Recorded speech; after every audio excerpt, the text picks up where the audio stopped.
Hello everyone, সবাই কেমন আছো? আমি সীমা আবার চলে এলাম ছোট্ট একটা পার্সেল খোলার ভিডিও নিয়ে। আসলে পার্সেলটা এসছে 2-3 দিন আগে, কিন্তু কে ভিডিও করে দেবে সেটার অভাবে আমার পার্সেলটা খোলাই হচ্ছিল না। মানে আমি নিজেও দেখিনি এর মধ্যে কী আছে। আমি একটা কোয়ার্ড সেট অর্ডার করেছিলাম, যেটা ছিল ইয়েলো কালার। এটা আমি ফ্লিপকার্ট থেকে অর্ডার করেছি। আপনারা চাইলে আমি লিঙ্কটা শেয়ার করে দিতে পারি আমার কমেন্ট বক্সে। কমেন্ট করবেন, আমি জানিয়ে দেব। এটার দাম ছিল, খুব বেশি ছিল না দামটা।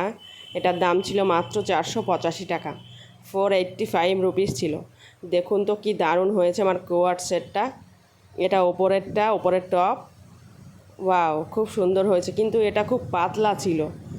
মানে এটা পরলে সব কিছু দেখা যাবে সেটা ভেবেছিলাম, কিন্তু পরে দেখলাম ভালোই না, খুব একটা বেশি দেখা যাচ্ছে না কিছু।